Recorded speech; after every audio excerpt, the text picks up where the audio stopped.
Warga adat Petuanan Leisela dukung Raja Aziz Hentihu sebagai calon Bupati Buru. Sejumlah tokoh adat dan warga adat Petuanan Leisela satu suara mendukung Raja Aziz Hentihu untuk maju sebagai calon Bupati Buru pada Pilkada 27 November 2024.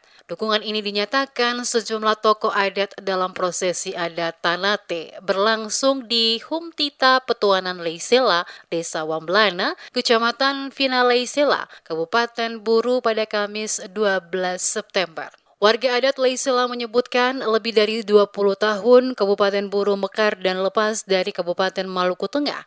Namun baru kali ini ada anak adat Bupolo yang menyandang jabatan Raja Petuanan dan maju sebagai salah satu calon Bupati Buru. Untuk itu semua sepakat bersatu bersama seluruh warga adat di Petuanan Leisela guna memenangkan raja mereka di Pilkada nanti. Raja Petuanan Leisela Aziz Hentihu mengatakan prosesi adat ini sudah ada dan diwariskan pada leluhur sejak dahulu sampai saat ini. Budaya dalam ikatan kasih sayang harus tetap bertumbuh dan dipelihara karena bermakna keadilan sosial dan rasa berbagi di antara sesama anak adat di wilayah itu.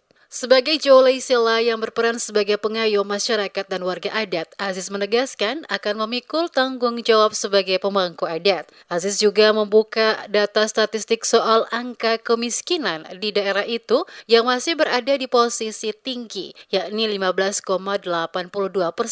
Kondisi kemiskinan itu banyak dialami warga adat di pedalaman dibandingkan warga yang mendiami kawasan pesisir Kabupaten Buru. Untuk itu, Aziz berjanji akan berupaya meningkatkan keadilan dalam pembangunan di daerah itu untuk mencegah disparitas pembangunan, terutama peningkatan pembangunan dasar bidang pendidikan, kesehatan, infrastruktur jalan, jembatan, dan yang lainnya.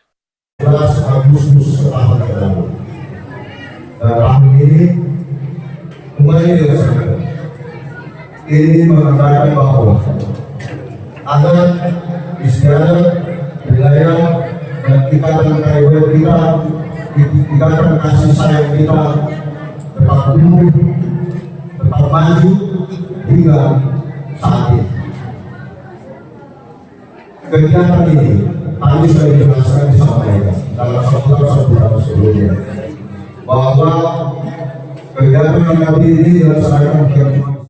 Diketahui prosesi adat Tanate ini merupakan tradisi adat yang digelar setiap tahun atas inisiatif tokoh-tokoh adat dalam menjaga kultur adat Leisela. Prosesi ini untuk mensyukuri hasil panen perkebunan dan pertanian seperti keladi, ubi jalar, kacang tanah, dan lainnya. Seluruh hasil panen kemudian diberikan kepada Raja Leisela selaku pemangku adat untuk didoa syukuran. Setelah didoakan, kemudian Raja Leisela Aziz Hentihu dan Wakil Raja Arif Hentihu kembali membagikan hasil perkebunan itu ke tokoh-tokoh adat dan kepada warga setempat yang hadir sebagai simbol soliditas dan rasa kebersamaan dalam ikatan orang bersaudara.